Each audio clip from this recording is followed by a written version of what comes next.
Así están demoliendo las torres del Bernabéu. Tu empresa fue la encargada de demoler las torres del Santiago Bernabéu, ¿no?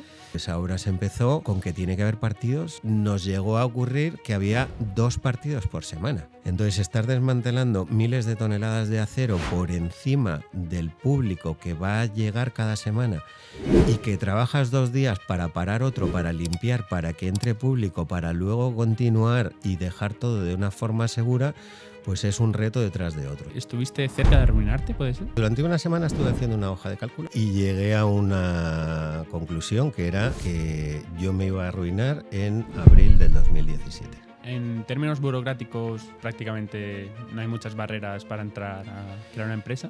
En Chile es muy sencillo. Una vez que conocí Latinoamérica, dije que nunca más iba a hacer una empresa en España. Porque en España los empresarios tenemos mala imagen. Aquí hay como una imagen de que el empresario es un explotador, una persona que se lucra del trabajo de los demás, que gana muchísimo dinero. Entonces tú llegas a España y creas la empresa. ¿Cómo te introduces al mercado?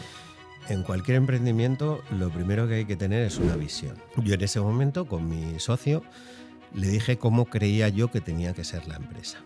Yo a mi socio le dije que el objetivo de esta empresa era ser la mejor empresa de demoliciones de España.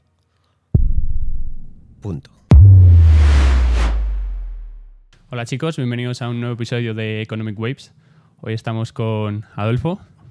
¿Qué tal? Muy buenas, muy bien. Lo primero que te quería preguntar es que nos cuentes un poco de tu historia. ¿Quién eres y cómo te presentarías a una persona que no te conoce nada? Bueno, a ver, yo soy Adolfo García, soy ingeniero de minas y desde que terminé la carrera de minas, de hecho incluso antes de terminarla, me involucré en el mundo de las demoliciones. Y mi vida profesional ha sido siempre alrededor de la demolición. Tú actualmente, fundaste Demol, ¿no? Tu empresa actual. Sí. Cuéntanos un poco, ¿cómo fue A ver, eso? me tengo que remontar un poco antes, ¿no? Perfecto. Había otra empresa de demolición y las circunstancias de la vida me hicieron acabar en Chile. Dentro de la demolición, una de las cosas que he hecho en mi carrera es atender emergencias, todo tipo de catástrofes y siniestros de distinta naturaleza, que me llevaron ya en el año 2000 a Turquía, después del terremoto del 99 en Izmit, y en Turquía pues estuve haciendo una serie de demoliciones con explosivos. En el año 2010 hay un terremoto muy grande en Chile y hay bastantes edificios que están dañados. Los edificios de más complejidad, el gobierno de Chile saca un concurso, una licitación a nivel internacional, para buscar soluciones a esos edificios que están dañados por el terremoto y que son más altos, que allí no hay pues ni la experiencia ni el conocimiento de cómo acometer esas demoliciones. Junto con otros socios que en ese momento eran clientes nuestros, montamos un consorcio y el consorcio se adjudicó unas obras, que fue la demolición del edificio Torre Libertad, en Concepción. Concepción es uno de los grandes núcleos urbanos de Chile, el segundo después de Santiago. Y esto concretamente era un edificio de 18 plantas, pero con una casuística un poco particular, que es que estaba en el centro de la ciudad, no se podían cortar las calles y requería pues una experiencia que allí no había. Pero entonces, para entender un poco, es como que el Estado de Chile os contacta o abre un... El gobierno de Chile abre un concurso internacional, primero para recabar quién está interesado en hacer este tipo de obras, y abre lo que ellos llaman el Registro Especial de Demoliciones. Acudimos a esa llamada, fuimos a hacer allí una serie de visitas y nos aceptaron dentro del Registro de Especial de Demoliciones. Una vez cerrado ese registro, empiezan las licitaciones de estos edificios más complejos. Y terminamos nuestro consorcio pues ganando la demolición de ese edificio que tenía esta complejidad, digamos, adicional, que de pronto da un giro a mi vida y me planta en Chile, ¿no? Una vez que conozco Chile, que nunca había estado allí, pues veo una oportunidad de negocio. Se constituye una empresa en el mismo año 2010 y se empiezan a ejecutar los trabajos en el 2011. Por circunstancias personales, pues termino anclado a Chile durante unos cuantos años, donde tengo una empresa que tiene una actividad de lo que siempre he hecho, demolición y retirada de amianto. Pero esta empresa no es de MOL todavía. No, no es de MOL. Pero me deja allí. Entonces, allí trabajo durante unos cuantos años. Es una experiencia muy interesante, muy enriquecedora en lo personal y en lo profesional, porque me permite conocer Latinoamérica. Los españoles llevamos 500 años haciendo las Américas y yo, como un indiano más, voy para allá. Y bueno, pues mi vida también personal pues me ancla allí durante un tiempo, pero siempre pretendiendo volver. Cuando se dan una serie de circunstancias, me permiten volver, que es cuando en ese año 2016 monto Demol, que es el proyecto que hay ahora mismo en marcha. Uh-huh. Yo he oído que estuviste cerca de arruinarte, ¿puede ser? Sí, bueno, eso son de las circunstancias personales. Bueno, hay veces que en la vida no todo sale bien y hay que aceptarlo, hay que tener una capacidad, una resiliencia y un coraje y una determinación de decir, bueno, ¿cuál es el fondo? Este es el fondo. Yo, llegado a un cierto momento, me puse a hacer números y por circunstancias que eran ajenas a mí, durante una semana estuve haciendo una hoja de cálculo de cómo iba a ser mi futuro económico y llegué a una conclusión, que era que yo me iba a arruinar en abril del 2017. Totalmente, iba a perder. ¿Esta hoja cuándo la haces? En el 2016, mediados. Llego a esa solución y digo, vale, pues mi fondo es un reset, una puesta a cero totalmente. Todo lo que he hecho hasta ahora lo pierdo, pero toca seguir. Entonces, pues bueno, con un amigo y socio mío, pues decidimos volver a constituir una empresa en España, porque yo en ese momento tenía mi empresa funcionando en Chile, iba bien y funcionaba bien, pero no lo suficiente como para cometer cosas que no eran mías, pero que yo debía afrontar por temas personales. Y es lo que me impulsa a crear de nuevo una empresa en España, que yo, una vez que conocí Latinoamérica, dije que nunca más iba a hacer una empresa en España. En Latinoamérica. Además. Una vez que yo conocí Latinoamérica y cómo funcionan las empresas allí, Latinoamérica tiene sus cosas buenas y sus cosas malas, pero te das cuenta de que tener una empresa en España es un infierno. O sea, es algo muy poco deseable. ¿Y en Latinoamérica sí? En Latinoamérica es un mercado que en lo económico se parece mucho más a Estados Unidos que a la madre patria, que es España, ¿no? Allí a los españoles se nos recibe muy bien, siempre es la madre patria y siempre alguien tiene un abuelo, un tío o un bisabuelo que era español. Lo profesional se nos recibe también muy bien, pero en el día a día la forma de funcionar se parece más a Estados Unidos que a Europa. Siendo que mucha de la legislación emana directamente de la legislación y de la normativa española. Pero el mercado, la forma de funcionar es más americano. Es más países de oportunidades en los que es muy sencillo montar una empresa. La competencia es feroz, no se regala nada en Latinoamérica, pero las oportunidades son infinitas. O sea, creo que es nuestro mercado natural, muy poco explotado, no lo suficiente. O sea, hay muchas multinacionales, Repsol, Iberdrola, el Santander, todas están allí, especialmente en Chile, porque Chile, dentro de Latinoamérica, es un país que vende seguridad, el inversor extranjero es bienvenido. Cuando yo fui a Chile, ahora ha cambiado un poco, pero cuando yo fui a Chile, el conseguir la cédula, que es el equivalente al DNI español, y a la residencia, yo iba por la modalidad de inversionista extranjero, ¿no? Pero es que para acceder a eso en ese momento uno solo necesitaba meter $17.000 en el país e invertirlos en lo que considerara oportuno. Y yo allí he creado varias empresas. La última que creé ya es la empresa en un día. Uh-huh. O sea, uno online hace absolutamente todo y al día siguiente puede estar operando con esa empresa. Eso en España es impensable. No. España es un infierno de normativa, de legislación, de burocracia, de trabas de todo tipo. Y el emprendimiento en España tiene mucho más mérito. En Latinoamérica es un mercado que es distinto y tiene otras problemáticas.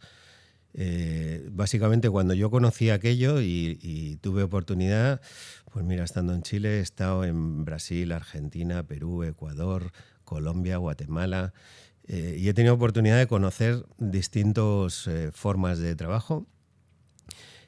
Pero básicamente Chile es un país que da la bienvenida al inversor extranjero, que le garantiza que él está seguro, su dinero y su negocio está seguro allí, y que de hecho usa al inversionista extranjero como plataforma para acometer otros mercados. Es decir, inversores extranjeros, venir a Chile, que aquí estáis seguros. Y desde aquí atacar a todo el mercado de Latinoamérica. O sea, por ejemplo, en el sector de la construcción, en Chile están prácticamente todas las empresas grandes del SEOPAN, siendo que es un mercado que es muy pequeño. Es un mercado que tiene 17, 18 millones de habitantes, cuando Brasil o Argentina tienen muchísima más población, o Colombia tiene 55 millones de habitantes. Entonces, en términos burocráticos, prácticamente no hay muchas barreras para entrar a crear una empresa, ¿no? En Chile es muy sencillo. ¿Y cómo es a nivel fiscal? Mucho mejor que en España, Sí. pero infinitamente mejor que en España. Se pagan impuestos, lógicamente, pero no es la sangría total, permanente y constante, ya no solo de impuestos, sino que en España los empresarios tenemos mala imagen. O sea, aquí hay como una imagen de que el empresario es un explotador, una persona que se lucra del trabajo de los demás, que gana muchísimo dinero, y no hay el reconocimiento que hay, por ejemplo, en Estados Unidos, de que un emprendedor es alguien que crea puestos de trabajo, que arriesga su dinero, que pone su tiempo en crear valor. Entonces, en Estados Unidos, y como te digo, Latinoamérica es un mercado más parecido a Estados Unidos que a Europa, el emprendimiento es reconocido. E incluso si a ti alguna vez en la vida te va algo mal, tú eres capaz de hacerte rico y quedarte en cero unas cuantas veces en tu vida. En España, si tienes la mala suerte, por razones propias o ajenas, de que tu empresa te vaya mal, probablemente vas a perder todo tu patrimonio y vas a estar incapacitado para volver a hacer un nuevo proyecto de emprendimiento. Es lamentable cómo se trata de vender que el empresario es un explotador al cual hay que darle muy fuerte, hacerle todo tipo de inspecciones, porque seguro que es un presunto culpable de haber hecho muchas cosas malas. Y la realidad es que yo, mucha gente que conozco que tiene empresas en España, desearía no tener empresas en España. Y vamos a volver un poco más a cuando empiezas tu empresa en España. Esto es cuando haces tus cálculos, ¿no? Pues mira, es una historia curiosa, porque yo en ese momento, año 2016, tenía mi empresa funcionando en Chile, pero yo ya vivía en España y había conseguido pues el teletrabajo, me lo había montado todo de forma que pues yo prácticamente iba allí una semana y estaba aquí 2 meses, ¿no? Pero todo funcionaba y todo iba bien, ¿no? Y en un cierto momento un buen amigo mío me pide que vaya a comer con él y me dice, oye, mira, que he pensado que si volvemos a montar una empresa de demoliciones en España, yo pongo esto y tú pones lo otro, y creo que pues nos puede ir bien, una empresita pequeña y tal. Yo en ese momento le digo, mira, muchas gracias, pero sabes que yo tengo mi empresa en Chile que me está funcionando y no quiero tener una empresa en España. Tener una empresa en España es un infierno. ¿Y era de demoliciones también? Era de demoliciones, sí. Yo en Chile hacía lo mismo, lo único que sé hacer, demoliciones y amianto y todo lo relacionado con eso, ¿no? Y en ese momento le dije que no, que requería una serie de compras y un endeudamiento que no quería, que además mi movida personal me llevaba a que tenía que resolverla, pero que no veía que esa fuera la forma. Esa misma noche le llamé de vuelta y le dije, mira, no he caído, pero todo ese equipamiento lo tengo en Chile y podría ser, pero sigo sin querer tener una empresa en España. Creo que fue como un par de semanas después, le llamé y le dije, oye, vamos a quedar a comer otra vez. Y digo, mira, le he estado dando vueltas a tu idea y y te la voy a comprar, pero con unos matices. Una empresa de demoliciones en España no puede ser pequeña, tiene que ser más grande y podemos hacer esta composición, que es que yo pongo esta serie de cosas y tú otras, y entonces pues vamos a funcionar básicamente por una cosa. Sigo sin querer tener una empresa en España, pero si no, mi futuro personal pues no va a ir bien. Entonces creo que lo podemos sacar adelante y me apetece. O sea, el hecho de crear una empresa en España es más por lo personal que por lo económico. Sí. A ver, mira, todos necesitamos dinero para vivir, ¿no? Y más allá de cubrir tus necesidades puramente comer o vestirte, pues a todos nos gusta tener también un plus, ¿no? Pero para mí el tener una empresa, lógicamente, debería estar retribuido, pero tiene mucho más que eso. O sea, es un proyecto personal en el que pones una ilusión y pones un esfuerzo que va mucho más allá de cuánto voy a ganar yo de esto. Entonces, puestos a que lo vas a hacer, el tema económico es uno que para mí no es ni el primero ni el segundo de los asuntos. Uh-huh. Y volviendo un poco cuando te arruinaste, mucha gente dice... No llegué a arruinar. Bueno, vale, verdad. Cuando estuviste cerca, mucha gente dice que cuando realmente se aprieta y se aprende es cuando tienes el culo en el fuego.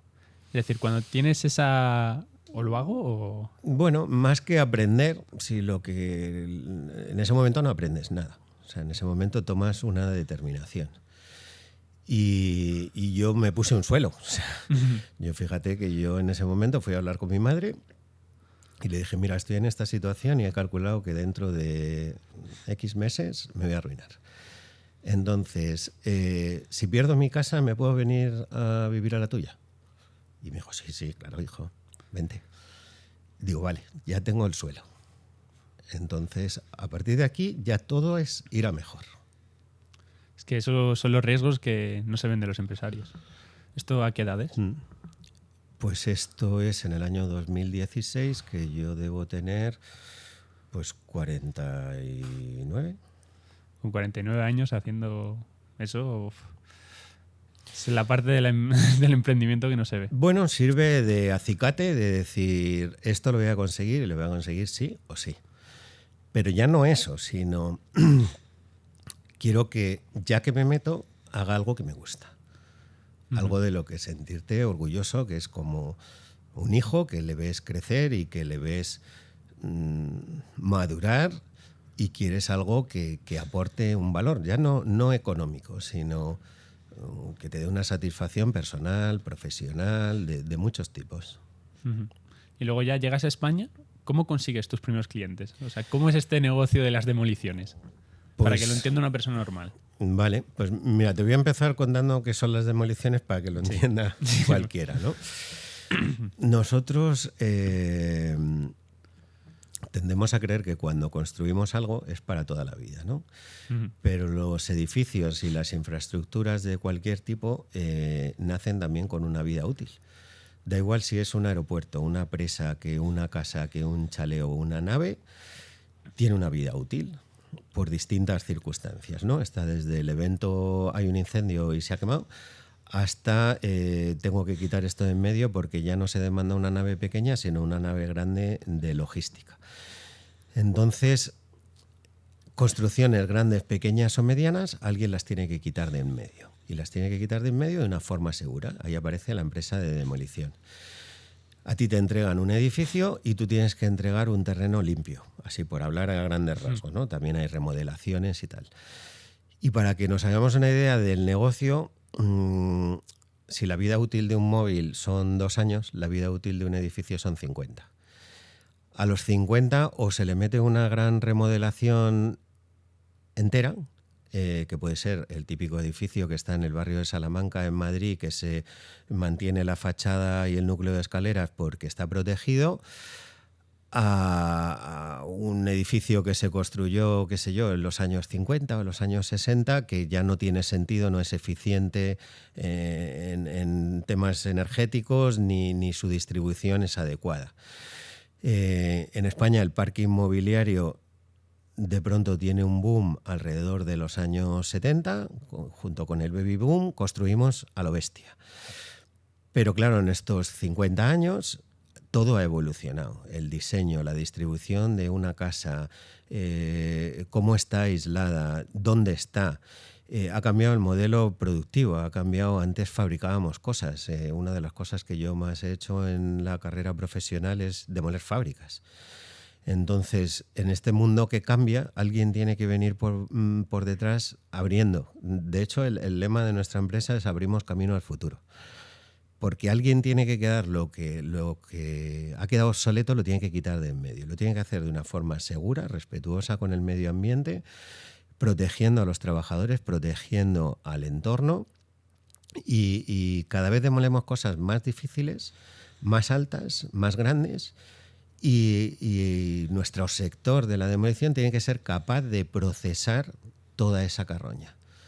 Tiene que ser capaz de ponerlo abajo de una forma segura, segregarlo en trozos, hacer una economía circular en la que todos esos materiales se reintroducen en el ciclo productivo y no hacerle daño ni al entorno, ni al medio ambiente, ni a las personas de por medio.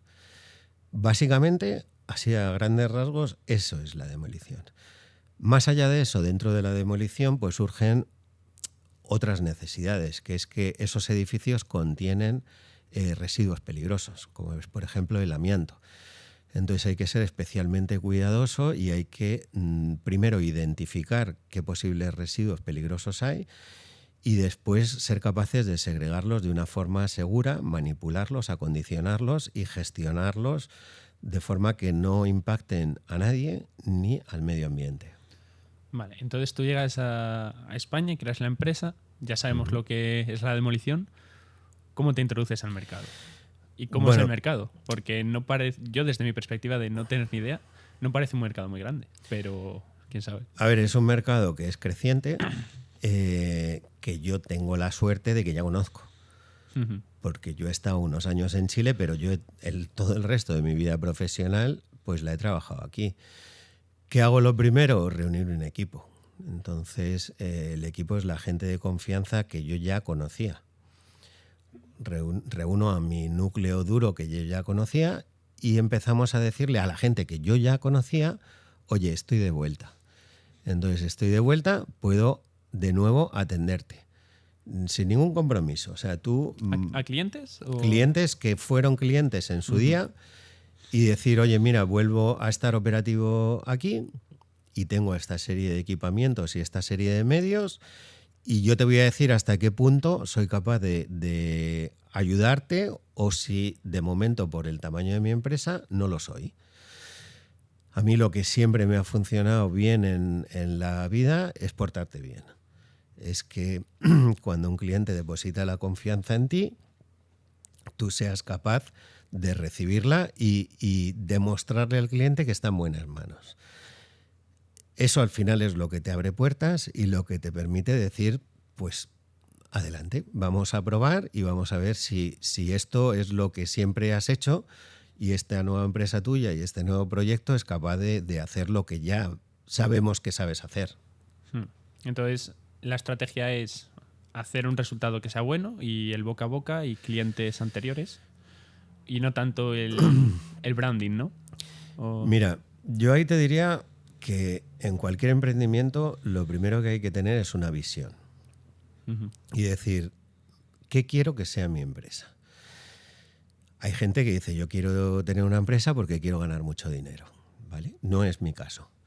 Todos nos gusta el dinero, pero no es mi caso. Yo en ese momento, con mi socio, le dije cómo creía yo que tenía que ser la empresa, en todos los sentidos. ¿Y cuál era el objetivo de esa empresa? Entonces, en ese momento, yo a mi socio le dije que el objetivo de esta empresa era ser la mejor empresa de demoliciones de España. Punto. ¿Que luego habría que ganar dinero? Sí, para eso se montaba.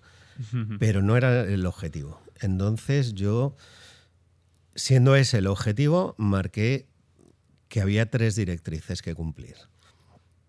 La primera es que está prohibido hacer nada peligroso.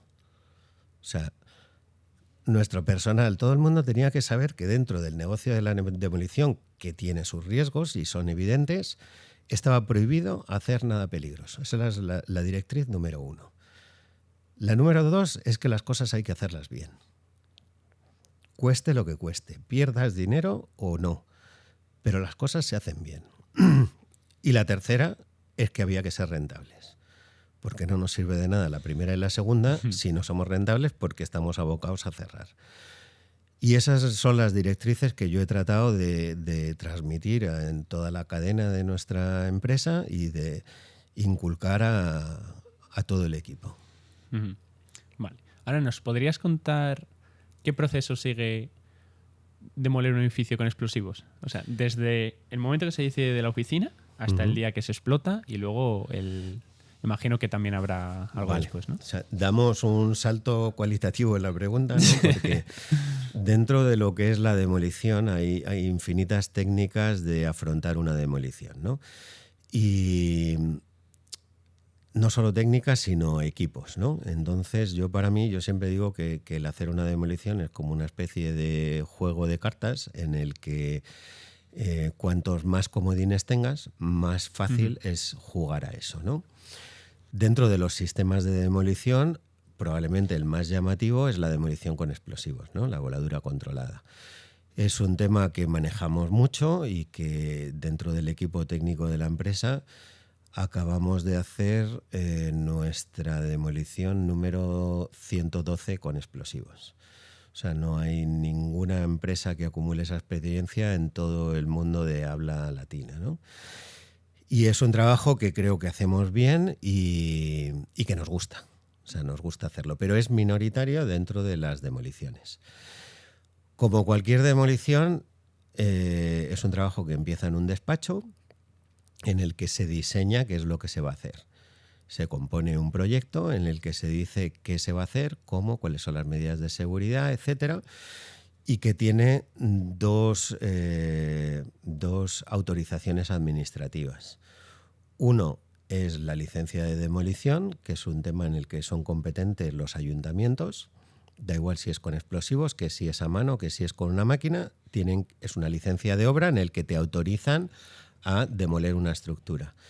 Y en el caso particular de una voladura controlada, necesita un permiso de abastecimiento y consumo de explosivos. Entonces eso lleva a otra vía y esa otra vía básicamente se solicita a la delegación de gobierno y la delegación de gobierno pide informes a la sección de minas de la comunidad autónoma, porque eso son competencias que están transferidas, y a la intervención de armas de la Guardia Civil. Cuando tienes tu licencia de obra, tu licencia de demolición y tienes una licencia para abastecimiento y consumo de explosivos, puedes empezar a dar otra serie de pasos. Bueno, como cualquier otra obra, requiere luego múltiples permisos más. O sea, como te decía antes, trabajar en España, trabajar en Europa, pues no es nada fácil. Aquí hay una especie de ganas de arreglarlo todo, de poner chorrocientas mil normas, más leyes de las que somos capaces de hacer cumplir y tener a todos los administrados muy bien controlados, ¿no? Sí. Necesites tropecientos permisos para hacer todo y dependiente de un montón de administraciones de todo tipo que no hacen los trabajos nada fácil, ¿no? El modelo más gringo, ¿no? Más americano es decir, oye, tú haz lo que quieras, que como lo hagas mal, alguien te va a meter una demanda que te va a dejar tieso, ¿no? No, en Europa somos más de arreglarlo todo. Entonces vamos a dejar un poco más de lado el lado administrativo. ¿Y cómo sería a nivel de tu empresa de actuar? ¿A quién lleváis a medirlo? A ver, ¿O qué proveedores conseguís? Como te decía, cualquier obra empieza en un despacho en el que hay que tener una visión completa de lo que es un proyecto desde el principio hasta el final, desde los permisos hasta cómo se cierran los permisos. Y a partir de ahí pues hay unos trabajos de ingeniería, de toma de datos en el terreno, del análisis de la estructura que se pretende abatir con explosivos y se va componiendo. O sea, cualquier demolición es un asunto que tiene múltiples aristas, ¿no? En el que hay que ir componiendo pues desde ese abastecimiento y consumo de explosivos a cómo y dónde vamos a perforar, dónde vamos a ir a colocar las cargas, qué secuencia de tiempos van a ir, cuál va a ser la logística del día de la voladura en cuanto a seguridad, control de accesos, comunicación en el equipo, etcétera. Una vez abatida la estructura, hay una segunda parte que es procesar ese material en el suelo, contemplar todo tipo de aspectos medioambientales de la obra que cada vez toman más importancia, cosas que a lo mejor antes no caíamos en ello, pero te diría que, por ejemplo, este verano pasado nos han paralizado 2 obras por nidos de aves de especies protegidas. Entonces había que esperar a que los polluelos echen a volar y emigren a África para continuar. Me parece perfecto, pero es otra más de las múltiples aristas que tiene enfrentarse a grandes moles, grandes edificios con mucho peso, mucho material. La gestión de los residuos de construcción y demolición es el mayor flujo de residuos que hay en Europa. O sea, muy por encima de las basuras, del vidrio, del cartón, o sea, nosotros manipulamos mucho más material que todos ellos. O sea, a nivel contaminación, ¿tú crees que es un escalón grande? No es contaminación, es un residuo.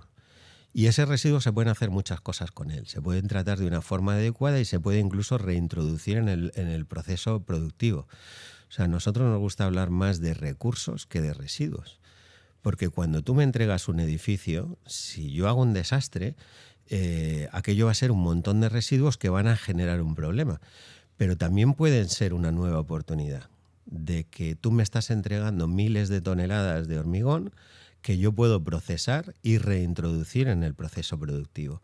Hay cosas que son más sencillas, como por ejemplo los metales, y hay cosas que son más complejas. Y hay cosas a las que técnicamente no se le da una solución para reintroducirlos en ese proceso productivo, ¿no? Los residuos peligrosos, a lo mejor tenemos, como el caso del amianto, que enterrarlos. Aunque a nivel experimental ya hay pruebas de cómo reciclar el amianto y que no sea peligroso, a nivel económico no se ha conseguido cuadrar eso todavía, ¿no? Uh-huh. Entonces, pues bueno, son grandes retos que más que problemas uno se tiene que tomar todo como oportunidades. Oportunidades de ser mejor, de mejorar, de aportar valor, porque una empresa está para aportar valor y cuanto más valor aporte, mejor le irá. Entonces, ¿tú te acuerdas del día de tu primera demolición? Pues sí me acuerdo. O sea, no, yo ni siquiera estaba trabajando, pero me invitaron a ir a una obra y dije, hostia, esto cómo mola. O sea, qué bueno es esto. O sea, era una demolición con explosivos y es como si a un chaval le dejas jugar con petardos, pero a lo bestia. Sí, pero no era tuya. O sea, No era mía. No.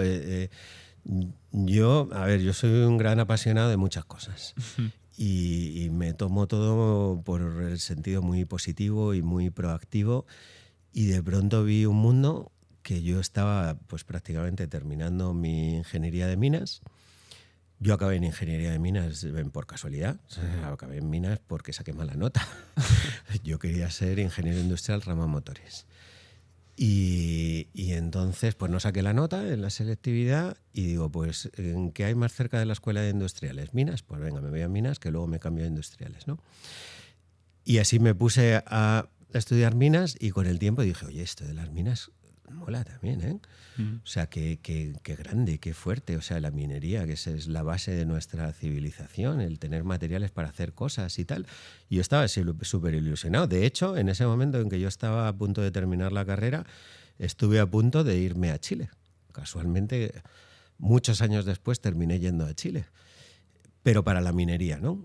Y cuando de pronto veo una obra de demolición, digo, esto, ¿cómo mola esto, no? El tener la posibilidad de una estructura enorme que esté en tus manos, abatirla dando a un botón, esto me parece apasionante. Uh-huh. ¿Y tú nos podrías contar alguna anécdota así divertida que te haya pasado en tus miles de demoliciones? Bueno, me ha pasado de todo tipo. No tendrías tiempo en el podcast para hablar de esto. No sé, que me venga ahora a la cabeza, pues mi experiencia de globalización ha sido muy enriquecedora, ¿no? Cuando yo me fui a Turquía, de pronto acabó en un país que, aunque es laico, es de religión básicamente musulmana, ¿no? Y yo llego en plena época del Ramadán. Entonces contrato allí trabajadores turcos. Curioso lo de tener que trabajar con gente en otro idioma. Yo siempre he acompañado de un intérprete. Y me surgen ahí 1000 anécdotas, o sea, desde que hay gente que de pronto me dicen que si pueden pararse a trabajar a la hora de la oración del mediodía, que es la más importante. Claro, te digo, ¿y yo qué sé? O sea, no sé. ¿Aquí lo soléis hacer? No, sí, ellos son religiosos y lo normal es darles. Ah, vale. Y luego ya en pleno Ramadán, que si les doy permiso para ir a la mezquita, a los que son más religiosos y tal, pues venga, vale, pues ir a la mezquita.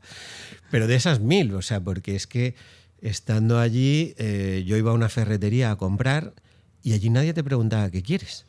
O sea, tú eras los españoles que han venido aquí a volar edificios, por favor, tomaros un té.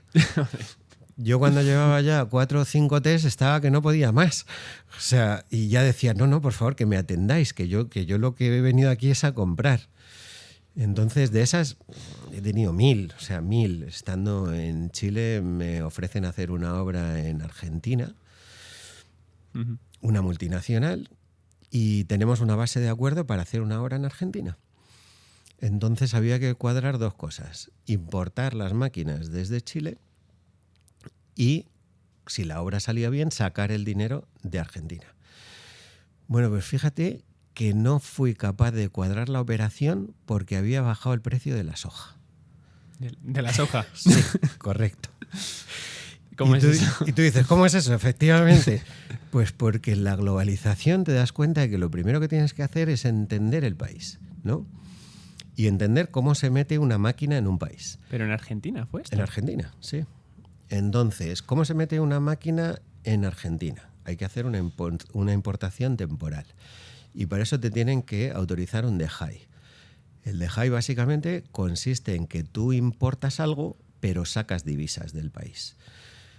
¿Cuál es la problemática de Argentina? Pues la problemática de Argentina es que no tiene divisas, o que está escaso de divisas. Entonces, aquello está montado para tratar de cuadrar el balance comercial. Y que si tú sacas divisas, las metas de otra forma y el balance en divisas sea 0. Entonces, lo que me dicen después de hablar con mucha gente, porque esto requiere hablar con mucha gente, es que la operación más fácil que yo podría cuadrar es que si yo importo las máquinas, exporto algo. De hecho, el cliente, que es una multinacional, se ofrece a pagarme en soja. Y digo, ¿pero yo qué hago con la soja? Y dice, no, si nosotros te la vamos a poner en Santiago de Chile y tú además le vas a ganar dinero a la soja. Digo, mira, me lo creo, pero yo no sé nada de soja. Entonces, yo lo que quiero es dinero, porque con ese dinero yo lo que quiero es volverme a España, ¿no? Entonces, tiempo después he averiguado cómo se cuadra esa operación. Pero bueno, tampoco lo voy a contar aquí. ¿Y esa idea que diste? El problema que me dijeron que existía es que, como había bajado la soja, Argentina estaba especialmente deficitaria en dólares. Entonces, o cuadraba la operación con una exportación o era imposible sacar ese dinero. Tú fíjate que la multinacional me dice, no, pero con lo que ganes aquí te compras un apartamento en Puerto Madero. Y digo, pero si yo no quiero ningún apartamento, yo lo que quiero es dinero, porque mis hijos viven en España y yo me quiero volver a España, ¿no? Entonces, dices tú anécdotas, es que hay 1000, o sea, 1000, y sobre todo al conocer mundo y conocer Latinoamérica. Sí. Latinoamérica es inmenso, es enorme, es una oportunidad de negocio que aquí, que habláis de emprendimiento, yo os digo, abriros al mundo. El mundo es un mundo global, una aldea global en el que España es un buen mercado, tenemos nuestros lastres, pero es un buen mercado. Pero mira, te cuento como anécdota, cuando fui a Brasil y voy un poco a sondear cómo es Brasil, voy a conocer un poco Brasil, ¿no? Y llego a Sao Paulo y hablo con un español que tiene una empresa de demoliciones. Y este hombre me dice, vente a Sao Paulo. Dice, ¿qué haces en Chile? Pero si Chile es un mercado de 17 millones de habitantes, eso es un mercado enano. Dice, Sao Paulo tenemos 30 millones de habitantes. Aquí hay 200 empresas de demoliciones. La mayoría son pequeñas. Aquí, si tú quieres trabajar, hay el trabajo que tú quieras. Pero bueno, luego entendí un poco Brasil a grandes rasgos y Brasil es un país muy difícil de entrar, muy difícil. No, la empresa extranjera tiene mucha traba para entrar, hay que tener socios brasileños. Sí. Es un mercado tan grande que Brasil lo que quiere es que tú te montes allí, que montes allí una fábrica, fabriques allí los tractores, Pero las máquinas y... ¿Por temas burocráticos o por el propio mercado que tiene? Es un mercado que se ha diseñado para ser autosuficiente, para ser exportador. Ellos tienen unas trabas a la importación enormes. O sea, en esos tiempos que yo estaba, importar algo con los impuestos que tú tienes que pagar, el coste de eso se puede multiplicar por 4, por 5. Tiene una composición tributaria infernal, en el que hay impuestos a nivel nacional, estatal, municipal, impuestos que incluso te pueden cambiar con carácter retroactivo. Es un país muy, muy, muy complicado. Yo cuando entendí un poco cómo era Brasil, dije, vale, Brasil no. Cuando entendí un poco cómo era Argentina, dije, ¿instalarme en Argentina? No, no descarto alguna operación en Argentina, porque la realidad es que una empresa con la suficiente tecnología y experiencia es capaz de aportar en cualquier sitio del mundo, ¿no? No es fácil cuadrar una operación en un país en el que no operas, pero es posible. O sea, tiempo después, con Demol, por ejemplo, pues existe Demol Colombia. Y estuvimos hace un par de años haciendo un trabajo importante, fue un trabajo con explosivos también en el Ministerio de Defensa. Y con la experiencia chilena, económicamente, Chile y Colombia se parecen bastante y fue súper fácil crear una empresa y ser yo el representante de la empresa y la empresa sigue operativa. Entonces, ¿por qué vas a restringir tu mercado a un país cuando puedes ofrecer soluciones más globales si es que aportas un valor? O sea, yo no puedo ir a un país a hacer lo mismo que el paisano que está allí, porque mi coste de partida va a ser superior. Y porque yo voy a querer un plus, porque ya que me voy allí, esto es para que salga bien, ¿no? Y anécdotas, es que podíamos ocupar todo esto allí, o sea... ¿Y todas estas operaciones? Sí. ¿Toda la maquinaria que se necesita para hacerlo es tuya propia o la subcontratas? O... A ver, hay todas las casuísticas distintas, ¿no? En Chile tenía equipamiento propio. En Colombia, como era un tema con explosivos, nos aliamos con una empresa colombiana e incluso con otra empresa que era escocesa y montamos ahí un consorcio internacional en el que lo que era parte de maquinaria lo ponía la empresa colombiana y la parte escocesa, digamos la europea, poníamos más la tecnología, el know-how y el uso del explosivo. No hacía falta ese equipamiento.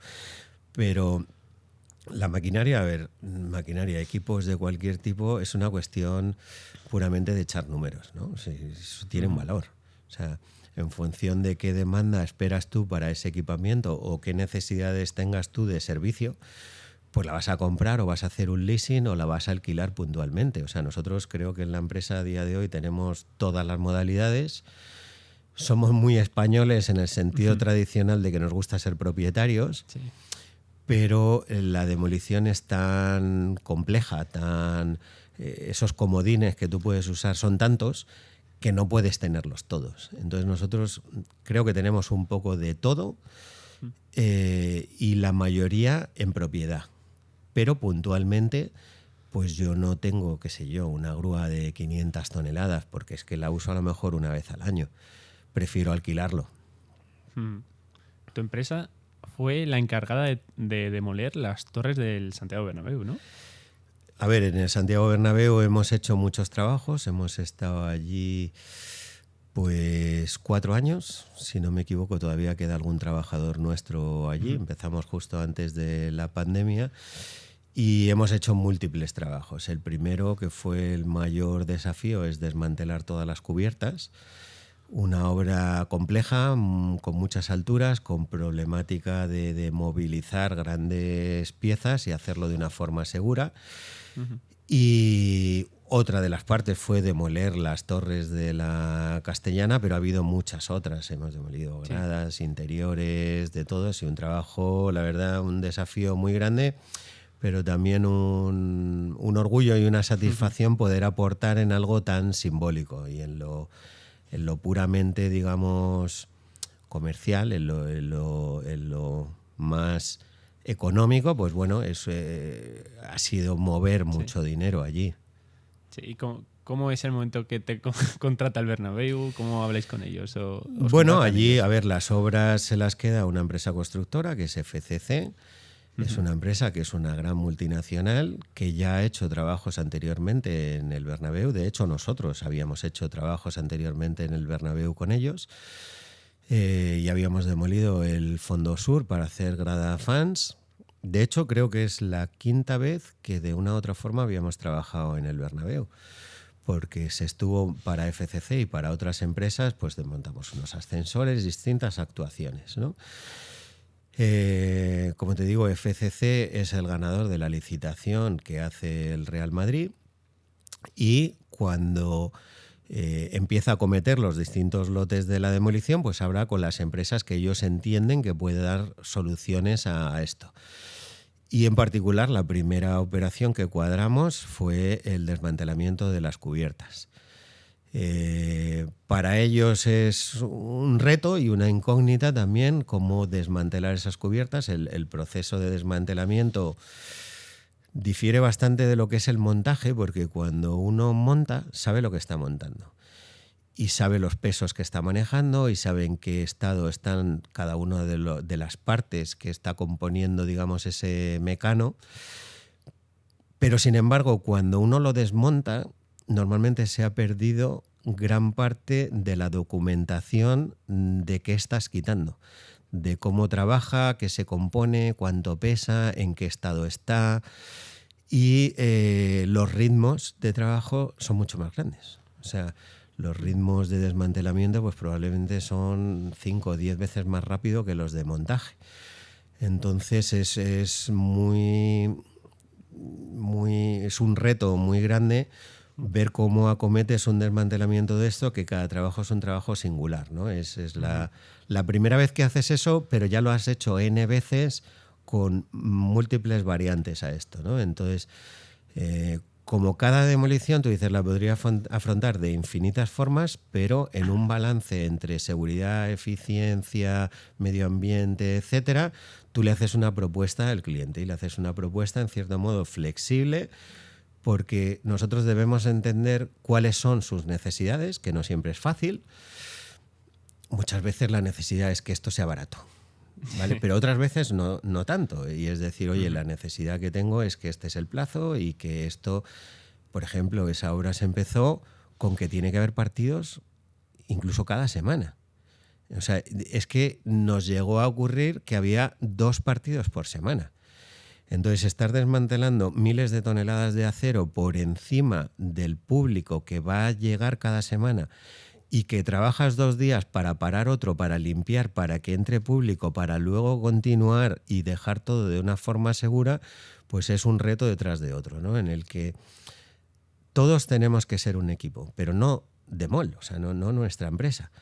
Yo trato de transmitirle al cliente que yo soy de su equipo y que debemos integrar en el equipo a la propiedad, al project manager, a la constructora, a mí, a otros subcontratistas que hay alrededor, para que todo fluya, ¿no? Y entre todos resolver cosas que muchas veces no han estado sobre la mesa y nadie ha pensado cómo vamos a resolver eso. Entonces hay que tener mucha cintura para ir solucionando cosas, ¿no? Luego, la obra fue una completa evolución y día a día cambió, porque de por medio nos vino la pandemia. O sea, en plena obra de desmantelamiento de cubiertas llegó la pandemia y el confinamiento. Y de pronto no hay partidos. Y entonces de pronto todo el proyecto de remodelación del Bernabéu, una probablemente de las obras más grandes que se han hecho en los últimos años en España, cambia por completo, ¿no? Y entonces de pronto ya no tienen público. Y entonces, como no tienen público, se cambia el plan, y se cambia el plan entero, de arriba a abajo. Y entonces vamos a volver a hablar de todo lo que ya habíamos hablado, pero vamos a darle otra vuelta. hablas mucho de estar cambiando constantemente, o sea, que tienes que estar avispado en el mundo de la empresa, ¿no? O sea, vamos a ver, en la empresa, mira, a mí en la empresa, en la obra, todos los días. O sea, todos los días y a todas horas, ¿no? Pero en la empresa a mí hay un concepto que me gusta mucho, que es el darwinismo empresarial, ¿no? Permites que te eche un poco más de rollo, ¿no? Sí, porque encantado. aquí que estáis hablando de emprendimiento, hay que entender lo que es el concepto del darwinismo empresarial, ¿no? No es mío, ¿eh? Que es la evolución de las empresas, ¿no? en el mundo que nos rodea. Una empresa sobrevive no porque sea muy rentable ni porque sea muy grande, sino sobrevive porque es capaz de adaptarse a las circunstancias que le rodean, ¿no? Hay que ser capaz de entender tu entorno y de ser lo suficientemente versátil y la suficiente cintura como para ir adaptándote a la situación.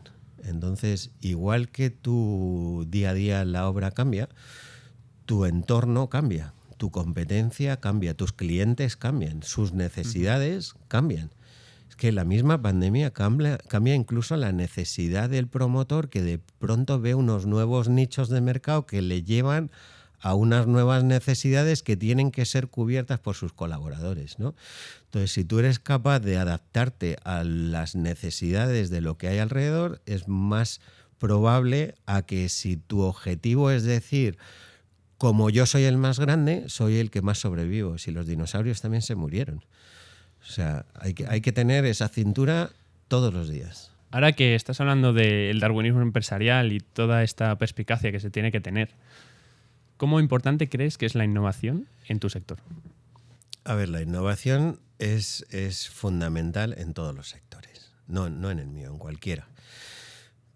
Ya no solo por sobrevivir, ¿no? Sino porque hay que tratar de ser más eficiente, más productivo, aportar más soluciones y aportar más valor. Ni en esto, ni en la vida, ni en nada hay como un estándar que tú digas, no, mira, si tú te haces un checklist de cómo debe ser una empresa de demolición y cumples todos los puntos, entonces te va a ir bien. No. Tú estás en un mundo competitivo en el que tienes que competir contra los que te rodean. Y si quieres que te vaya bien, lo que tienes que hacer es ser mejor que ellos, o aportar más valor que ellos, o ser más eficiente, o ser más productivo. ¿Qué te hace mejorar? Pues bueno, igual que en el símil de la evolución de las especies, ahí son mutaciones, aquí tú te tienes que mutar y tú tienes que, bueno, estar alerta. Lo primero es entender qué hay a tu alrededor, ¿no? Hay veces que nos centramos tanto en lo que hacemos día a día que nos perdemos en lo que hay alrededor, ¿no? Tú imagínate a alguien que decidiera montar un videoclub cuando ya existía Internet. Estaba muerto. O sea, él no lo sabía, pero estaba muerto. Podía ser buenísimo, organizarlo todo bien y tal, y estaba muerto. Nuestro sector, la demolición, es un buen sector porque todavía no se ha inventado un edificio que dure para siempre, o una estructura o una infraestructura. ¿Qué tenemos que hacer nosotros? Pues ser un poco mejores cada día, ¿no? ¿Y cómo se hace eso? Pues tratando de mejorar todos los procesos. Y todos los procesos son todos. O sea, el primero, el más fundamental, después de cuál es la visión de tu empresa, es rodearse de un buen equipo. Y un buen equipo no nace, o sea, un buen equipo se hace. Ese equipo, además de tener un espíritu de equipo, lo que tiene que tener es formación, una formación continua, estar al tanto de todo, ser cada día más seguro, más eficiente, más consciente de los temas de medio ambiente, más responsable. Pero ese equipo que está en la obra se soporta también por otro equipo que está en la oficina, ¿no? Y en la oficina hay que mover 200.000 papeles, que hay que hacerlo también de una forma segura y que hay que considerar otras cosas como es la ciberseguridad, la protección de datos. Cada vez tenemos más clientes que piden un NDA. Manejamos muchas aristas. pero luego en lo que es equipamiento, pues hay que saber qué hay de nuevo en mercado, incluso abrir un diálogo con los fabricantes y los distribuidores de maquinaria, diciéndole ojalá hubiera este equipo y ojalá desarrollarais esto de forma que fuera capaz de hacer tal cosa. En eso... ¿Qué mensaje le darías a alguien que esté intentando crear algo muy útil para las demoledoras? Que hable con nosotros. Claro, o sea, lo primero que tiene que entender es cuáles son nuestras necesidades. Ahí es muy importante asociarse, agruparse, ¿no? Yo he sido siempre muy activo en los colectivos de nuestro gremio porque creo que es muy bueno para todos, ¿no? Y es muy bueno en muchos sentidos. Yo desde que empecé a trabajar siempre tenía una carpeta que la carpeta ponía competencia y colaboradores. Es la misma, ¿no? Porque nosotros podemos colaborar o podemos competir, pero la competencia te hace bueno y la competencia te hace fuerte también. Entonces el movimiento de las asociaciones es muy bueno porque mis problemas son sus problemas y si los ponemos en común somos capaces de buscarles soluciones.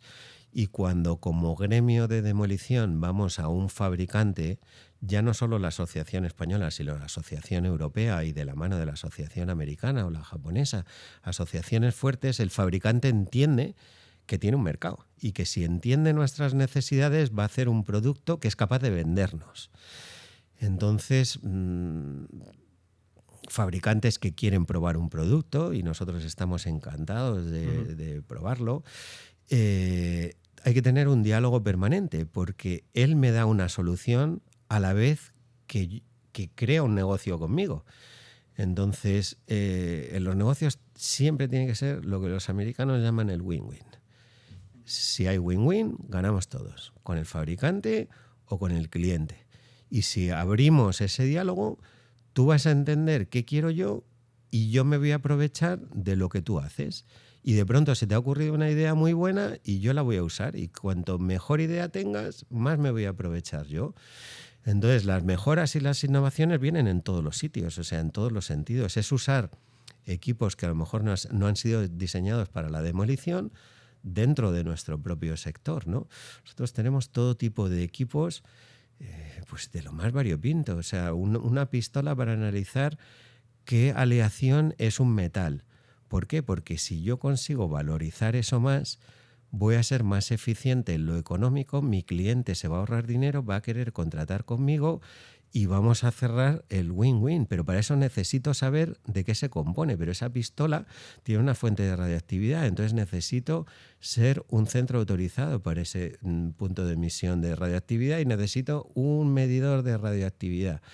Y yo estoy dispuesto a todo porque estoy dispuesto a avanzar, pero puedo avanzar por ahí o puedo avanzar también con la inteligencia artificial y puedo ser más eficiente y trabajar en la nube.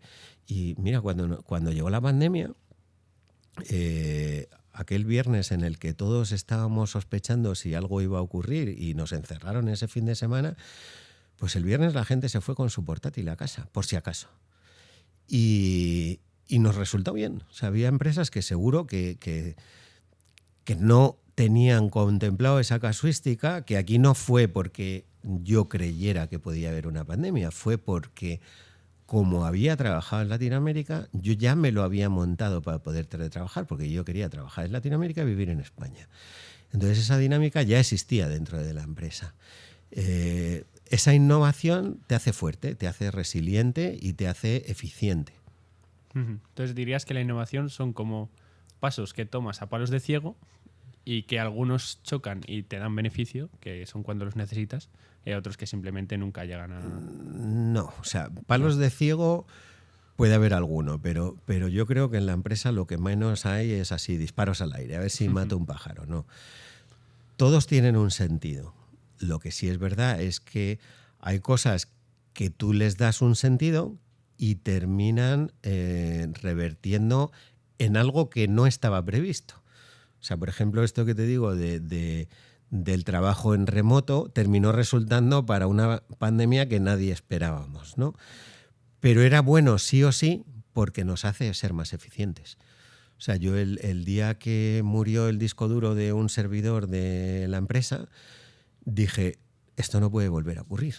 y siempre me preocupa porque los temas de informática han ido muy de mi mano y tratar siempre de que no sean un obstáculo y si puede ser incluso que sean una ventaja, ¿no?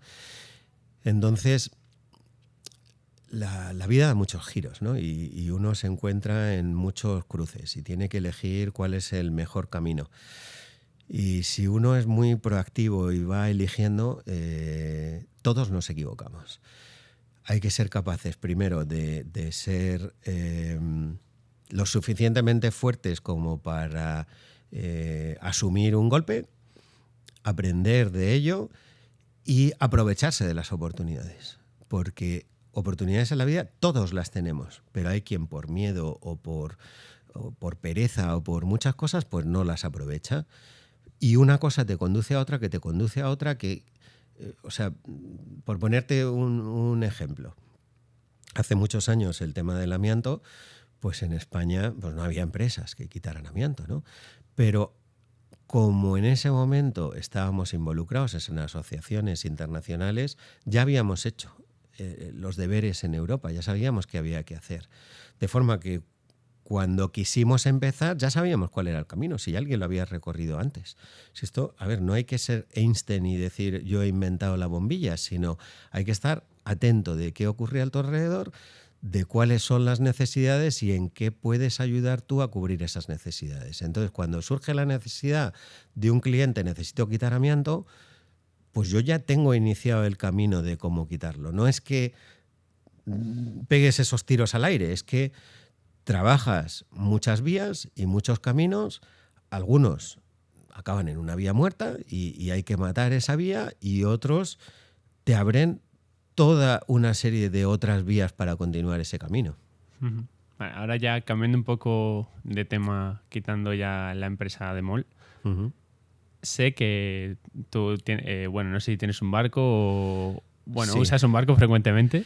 Sí, tengo... A ver si nos podrías contar alguna anécdota divertida, porque mucha gente se cree que montar en barco es el típico yate y beber champán, pero realmente no es así. Bueno, sí, a ver, tengo un barquito, me encanta el mar, con mis padres desde muy pequeños pues hemos disfrutado los 15 días de vacaciones en el mar y lo he disfrutado de muchas formas distintas, haciendo snorkel, haciendo buceo, y de jovencito pues tuve la suerte de que uno de mis amigos, Joaquín, pues estaba en el mundo del windsurf y según nos íbamos pues de vacaciones allí a tomar copas, pues también hacíamos windsurf.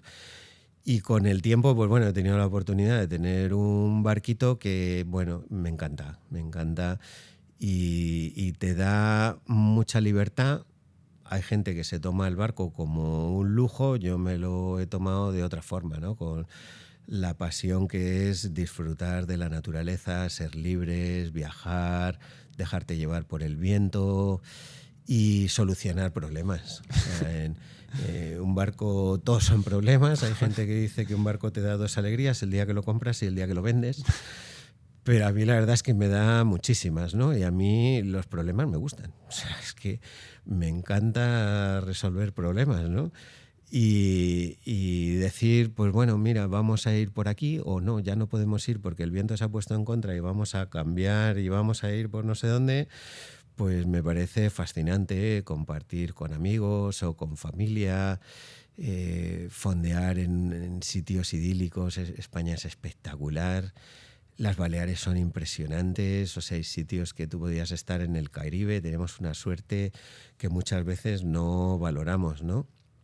Luego, pues en un barco, pues como dicen los americanos, shit happens, o sea, las cosas ocurren en el momento más inoportuno y uno, pues igual que la demolición, tiene que estar siempre del lado de la seguridad, ¿no? Para que algo vaya francamente mal, normalmente han concurrido una serie de hechos concatenados unos con otros, ¿no? Entonces, para que eso da igual si es un accidente de coche, que si es un siniestro en un edificio, que si es en un barco, ¿no?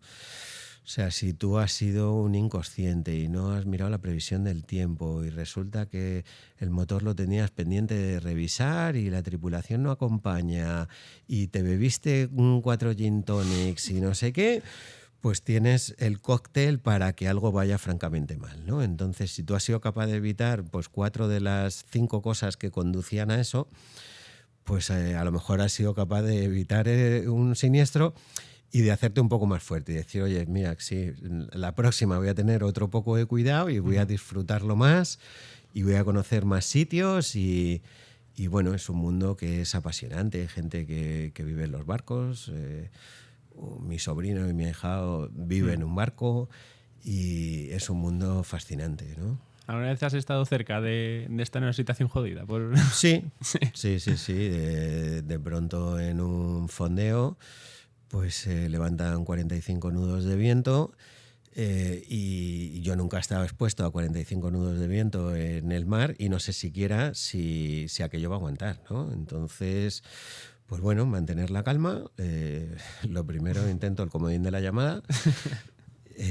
Y llamo a quien son más conocidos, ¿no? A mi hermano, a mi sobrino, a mi amigo, por ver si esto va a acabar mal, ¿no? O sea, en ese momento, en el fondeo, empiezan otros barcos a irse. O sea, uno se va contra las rocas, otro se estampa uno contra otro. El canal 16, que es el canal de emergencias, está continuamente dando alertas. Espera, ¿puedes explicar qué es un fondeo para la gente que no Un sepa fondeo qué es un sitio en el que tú has echado el ancla, ¿vale? Sí. Un sitio en el que has fondeado es donde has echado el ancla y vas a pasar la noche, ¿no? Vale. Pero de pronto esos 45 nudos hacen que todos los barcos que te rodean se van. O sea, se van.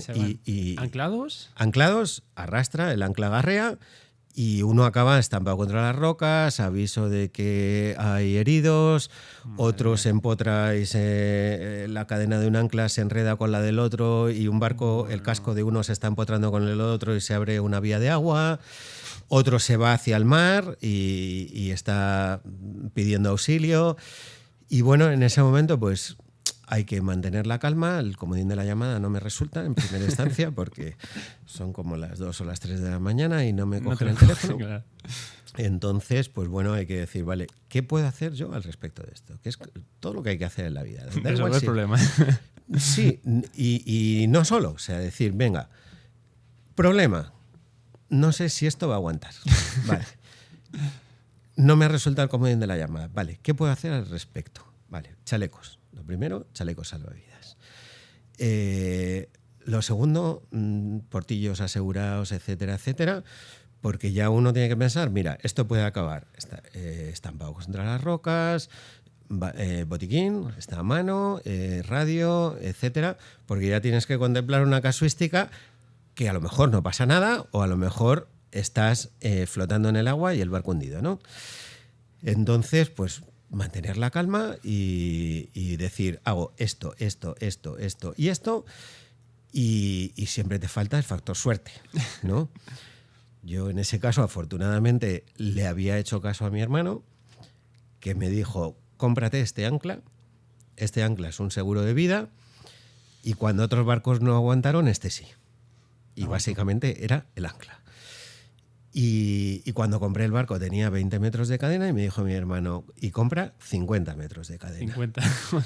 Entonces, con ese ancla y 50 metros de cadena, luego supe que podía aguantar 45 nudos o 60, ¿vale? Pero no pasó nada. Entonces eso, pues bueno, te hace un poquito más fuerte y te hace un poco decir, joder, pues ya me siento más cómodo para que cuando vuelva a ocurrir, porque tarde o temprano volverá a ocurrir esa situación o otra. Pero ante todo, keep calm, ¿no? Sí. Mantén la calma y haz todo lo que puedas que conduzca a que aquella situación salga bien, ¿no? Pues espectacular esta historia, vamos. Los pelos de punta. Vale, ya para acabar, te quiero preguntar qué consejos le darías a un chaval como yo que tiene 20 años para triunfar en la vida y en el emprendimiento. Bueno, no es fácil esa pregunta, ¿no?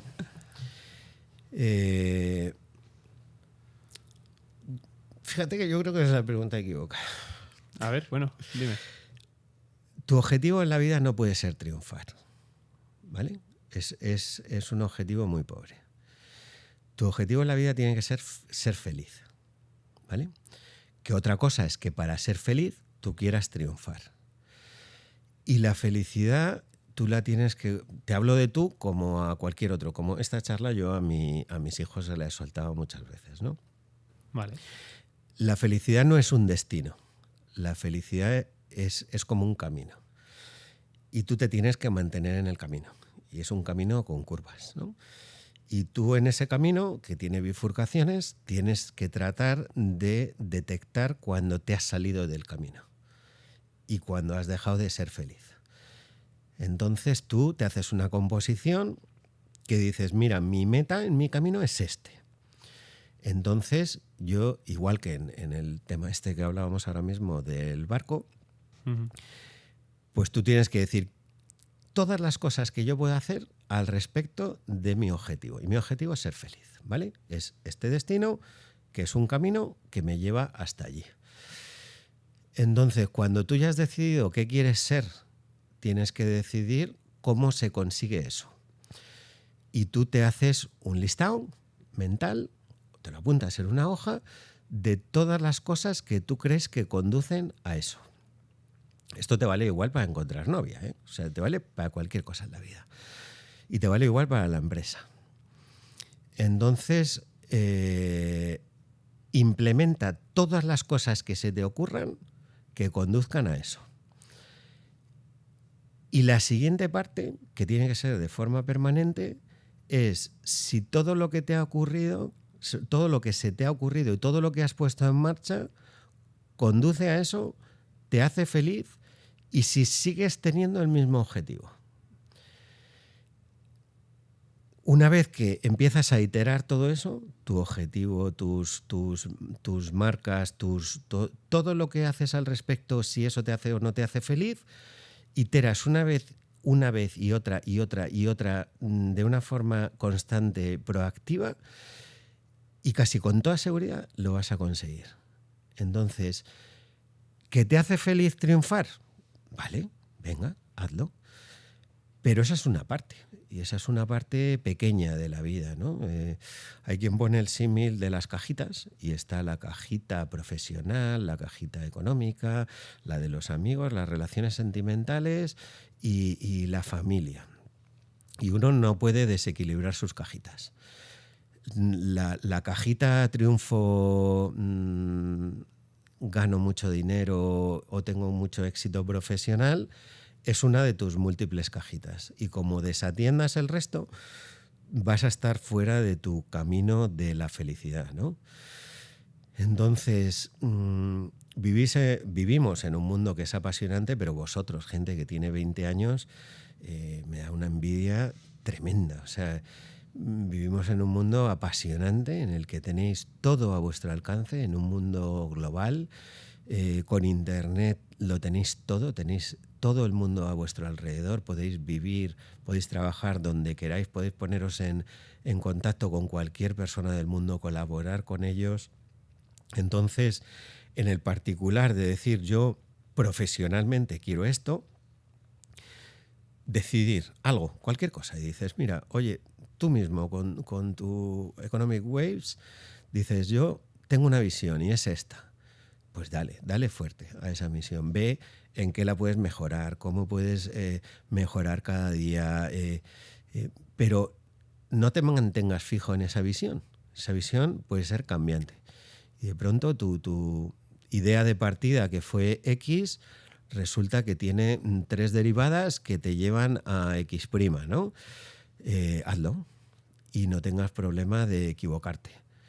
Prueba y error. Es el mayor método científico que hay, es prueba y error. Dale fuerte. Una, otra vez. Siempre con ilusión, con optimismo, con ambición, pero no una ambición económica, una ambición de algo que te llena. O sea, si tú eres capaz de crear algo bueno, el dinero viene luego. O sea, la meta no puede ser esa. Quien tiene su meta en el dinero es un mercenario. A todos nos gusta el dinero, pero a mí no me gusta la gente que su meta es ganar mucho dinero. El dinero va y viene, aporta cosas, pero el dinero no es lo importante, el dinero no te da la felicidad. Te compra cosas que a lo mejor tú te crees que te ayudan a tener la felicidad. Pero la meta en la vida no puede ser tengo mucho éxito, me cuelgo muchas medallitas o tengo mucho dinero con el que me compro muchos caprichos. Esto me mola, esto me gusta. Y además puede ser esto o otra cosa. Y entonces yo lo cambio, porque yo soy el dueño de mi destino. Yo construyo mi destino. Vale. Pues yo creo que ya con esto cerramos la charla. Muy bien. Un placer, Adolfo. Nada, y muchas gracias. Gracias a ti.